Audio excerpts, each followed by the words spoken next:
Everyone, welcome back to ഐസുബി. ഇന്നത്തെ ക്ലാസ്സിൽ നമ്മൾ ഡിസ്കസ് ചെയ്യുന്നത് പഠന വൈകല്യങ്ങളെക്കുറിച്ചാണ്, അതായത് ലേണിംഗ് ഡിസബിലിറ്റി. ഈ ഒരു ടോപ്പിക് ടീച്ചേഴ്സ് എത്രത്തോളം പ്രാധാന്യം കൊടുത്ത് പഠിക്കണമെന്ന് ഞാൻ പറയാതെ തന്നെ അറിയാലോ. സത്യത്തിൽ ഇത് ടീച്ചേഴ്സ് മാത്രമല്ല കേട്ടോ, രക്ഷിതാക്കൾ കൂടി അറിഞ്ഞിരിക്കേണ്ട ഒരു ഭാഗമാണ്. കുട്ടികളെ ഓവറായിട്ട് പഠിക്കാൻ വേണ്ടി ഫോഴ്സ് ചെയ്യുന്ന ഒരു ജനറേഷനാണ് ഇപ്പോൾ ഉള്ളത്. അപ്പോൾ ഈ കാലഘട്ടത്തിൽ രക്ഷിതാക്കൾ ഏതൊക്കെ തരം പഠന വൈകല്യങ്ങളുണ്ട്, എൻ്റെ കുട്ടിക്ക് അത്തരത്തിൽ എന്തെങ്കിലും ബുദ്ധിമുട്ടുണ്ടോ എന്ന് അറിഞ്ഞിരിക്കുന്നത് വളരെ നല്ലതാണ്.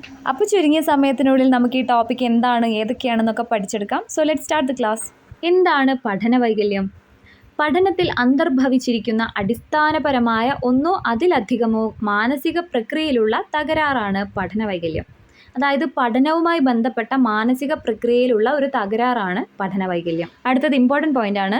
ഇത് ജനിതക സംബന്ധിയായ ഒരു പ്രശ്നമാണ്, ജനറ്റിക് പ്രോബ്ലമാണ്. സ്റ്റേറ്റ്മെൻറ്റ് ലെവൽ ക്വസ്റ്റ്യൻസിലൊക്കെ റിപ്പീറ്റ് ചെയ്തിട്ട് ഇത് കാണും. അപ്പോൾ ഇത് ഓർത്ത് വയ്ക്കുക, ജനിതക സംബന്ധിയായ ജനറ്റിക് പ്രോബ്ലമാണ് പഠന വൈകല്യം. പഠന വൈകല്യത്തിന് കാരണമായ പ്രധാന ഘടകമാണ് പാരമ്പര്യ ഘടകങ്ങൾ. പാരമ്പര്യമായിട്ട് കിട്ടുന്നതാണെന്ന് അപ്പോൾ ഇത് ഓർത്ത് വെക്കണം. ഇതും സ്റ്റേറ്റ്മെൻറ്റ് ലെവലിൽ വരും. ജനറ്റിക് പ്രോബ്ലമാണ്, പാരമ്പര്യമായിട്ട് കിട്ടുന്നതാണ്.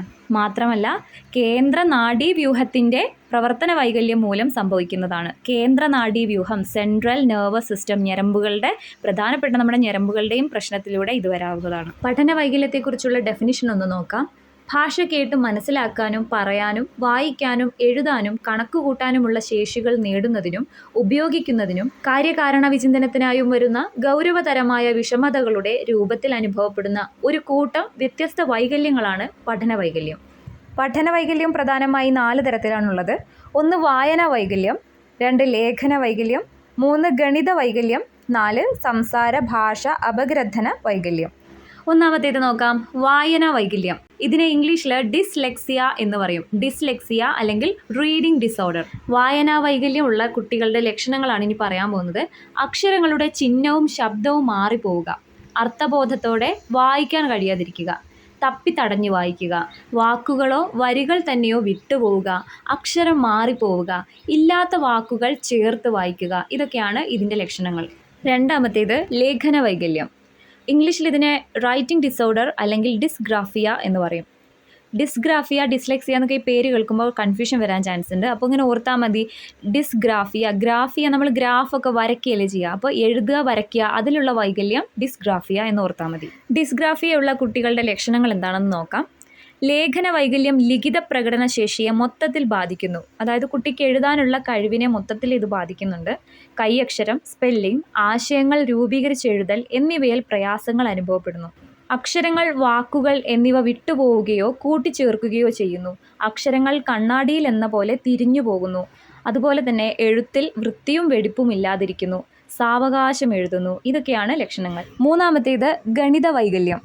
ഇംഗ്ലീഷിൽ ഇതിനെ ഡിസ്കാൽക്കുലിയ ഓർ മാത്തമാറ്റിക്കൽ ഡിസോർഡർ എന്ന് പറയും. ഡിസ്കാൽക്കുലിയ ഓർക്കാൻ എളുപ്പമാണ് അല്ലേ, കാൽക്കുലേഷൻ മാത്സുമായിട്ട് ബന്ധപ്പെട്ടതാണ്, അപ്പോൾ പെട്ടെന്ന് ഓർക്കാൻ എളുപ്പമാണ്. ഗണിത വൈകല്യമുള്ള കുട്ടികളുടെ ലക്ഷണങ്ങൾ നോക്കാം. അക്കങ്ങളും സംഖ്യകളും എഴുതുന്നതിലും കണക്കുകൂട്ടുന്നതിലും പ്രയാസങ്ങൾ അനുഭവപ്പെടുന്നു. അക്കങ്ങൾ തിരിഞ്ഞു പോവുക.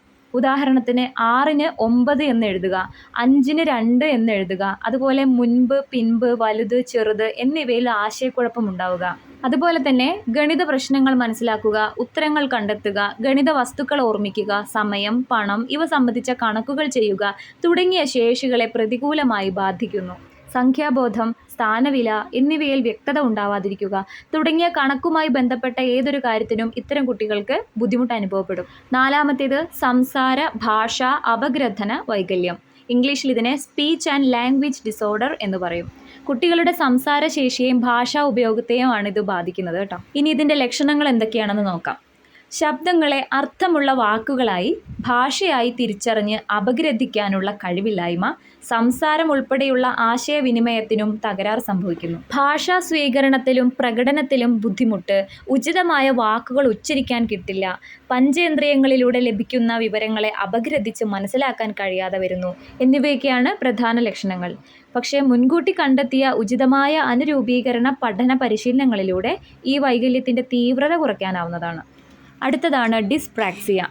Development of coordination disorder, DCD എന്നതിനെ വിളിക്കും.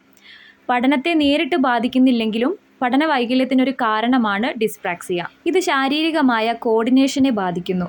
പ്രായത്തിൽ കുറഞ്ഞ മസ്തിഷ്ക പ്രവർത്തനവും ശാരീരിക പ്രവർത്തനവും ഒപ്പം ഊർജ്ജമില്ലായ്മയും ഇതിൻ്റെ ലക്ഷണങ്ങളാണ്. അതായത് ശരീരത്തിൻ്റെ കോർഡിനേഷൻ നല്ല രീതിയിൽ നടക്കുന്നില്ല, മനസ്സിൽ വിചാരിക്കുന്നത് കുട്ടിക്ക് ചെയ്യാൻ കഴിയാത്തൊരവസ്ഥ. അതും പഠനത്തെ ബാധിക്കുന്നതാണല്ലോ. ഇനി പഠന പരിമിതിയുള്ള കുട്ടികളെ തിരിച്ചറിയാനുള്ള മാർഗങ്ങൾ എന്തൊക്കെയാണെന്ന് നോക്കാം. കുട്ടി എല്ലാ ദിവസവും ചെയ്യേണ്ട കൊച്ചു കൊച്ചു കാര്യങ്ങളിൽ വേണ്ടത്ര ശ്രദ്ധിക്കാതിരിക്കുക.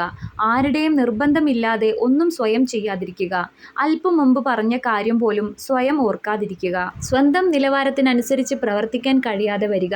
അധ്യാപകർ നൽകുന്ന നിർദ്ദേശങ്ങൾ അനുസരിക്കുന്നതിലും പാഠഭാഗങ്ങൾ സ്വയം മനസ്സിലാക്കുന്നതിലും ബുദ്ധിമുട്ട് നേരിടുന്ന അവസ്ഥ. ക്ഷമയോടെ ചെയ്യേണ്ട സ്വന്തം കാര്യങ്ങൾ പോലും വേണ്ടത്ര പ്രാധാന്യം കൊടുത്ത് ചെയ്യാതിരിക്കുക. സമയബോധത്തോടെ പ്രവർത്തിക്കാൻ കഴിയാതിരിക്കുക. ഇങ്ങനെയുള്ള കാര്യങ്ങൾ കാണുമ്പോൾ നമുക്ക് മനസ്സിലാക്കാം ഈ കുഞ്ഞിന് ഏതോ രീതിയിലുള്ള ഒരു പഠന വൈകല്യം ഉണ്ടെന്ന്. ഇനി ഇത്തരം പ്രശ്നങ്ങൾ കണ്ടെത്തേണ്ടതും കൂടുതൽ ശ്രദ്ധ നൽകേണ്ടതും തീർച്ചയായിട്ടും അധ്യാപകർ തന്നെയാണ്. കാരണം ഒരു കുട്ടി ഏറ്റവും കൂടുതൽ സമയം ചിലവഴിക്കുന്നത് അവരുടെ പാരൻസിനേക്കാളേറെ ടീച്ചർമാരുടെ കൂടെയാണ്. കുട്ടികളുടെ പഠന പരിമിതിയെ മറികടക്കുന്നതിന് അധ്യാപകർ ശ്രദ്ധിക്കേണ്ട ചില കാര്യങ്ങളുണ്ട്. അതേതൊക്കെയാണെന്ന് നോക്കാം. പഠന പരിമിതികളുള്ള കുട്ടികളിലെ വ്യക്തിവ്യത്യാസം പരിഗണിക്കണം. കുട്ടികൾക്ക് പ്രശ്നങ്ങൾ തുറന്നു പറയുന്നതിനുള്ള അന്തരീക്ഷം ഒരുക്കണം. അധ്യാപകർ ക്ഷമാശീലരും വിട്ടുവീഴ്ച മനോഭാവമുള്ളവരുമായിരിക്കണം. അതുപോലെ പരിമിതികളുള്ള കുട്ടികളുടെ ആത്മാഭിമാനത്തിന് ക്ഷതമേൽക്കുന്ന രീതിയിലുള്ള സമീപനങ്ങൾ ഒരിക്കലും പാടില്ല. ഭാഷാ ലാബുകളുടെ, അതായത് ലാംഗ്വേജ് ലാബുകളുടെ സഹായം ലഭ്യമാക്കണം. സർവോപരി കുട്ടികളെ മാനസികമായി വേദനിപ്പിക്കാതെ ചിട്ടയായ പരിശീലനങ്ങളിലൂടെ പരിമിതികളെ മറികടക്കാൻ അധ്യാപകർ അവർക്ക് കൈത്താങ്ങായി, അതായത് സ്കഫോൾഡിംഗ് ആയി വർത്തിക്കുകയും വേണം. ഇത്തരം പോയിന്റ്സ് ഒക്കെ സ്റ്റേറ്റ്മെന്റ് ലെവൽ ക്വസ്റ്റ്യൻ്റെ ഓപ്ഷൻസ് ആയിട്ട് വരാറുണ്ട്. അപ്പോൾ അത് ശ്രദ്ധിച്ച് കേൾക്കണം കേട്ടോ. ഓൾറൈറ്റ് ഡിയർ ഫ്രണ്ട്സ്, ഇന്നത്തെ ക്ലാസ് ഇവിടെ വൈൻഡപ്പ് ചെയ്യാണ്. ചുരുങ്ങിയ സമയത്തിനുള്ളിൽ നമ്മൾ എന്താണ് പഠന വൈകല്യം, എത്ര തരമുണ്ട്, ഏതൊക്കെയാണത്, എന്തൊക്കെയാണ് അതിൻ്റെ ലക്ഷണങ്ങൾ, എങ്ങനെ ടീച്ചേഴ്സിന് അത് കണ്ടെത്താം, അങ്ങനെ എല്ലാ കാര്യങ്ങളും ഡിസ്കസ് ചെയ്തു. അപ്പോൾ എന്നും പറയുന്നത് പോലെ ക്ലാസ് ഇഷ്ടപ്പെട്ടാൽ ലൈക്ക് ചെയ്തേക്കണേ. ഒപ്പം നിങ്ങൾക്കിത് ഉപകാരപ്പെട്ടുവെങ്കിൽ, ഇന്നത്തെ ക്ലാസ് നന്നായി മനസ്സിലായെങ്കിൽ സബ്സ്ക്രൈബ് ചെയ്ത് സപ്പോർട്ട് ചെയ്യണം. ആവശ്യമുള്ള എല്ലാ ഫ്രണ്ട്സിനും ഷെയർ ചെയ്ത് കൊടുക്കണം. അപ്പോൾ അടുത്തൊരു ടോപ്പിക്കുമായി വരുന്ന വീഡിയോയിൽ കാണാം. ബൈ.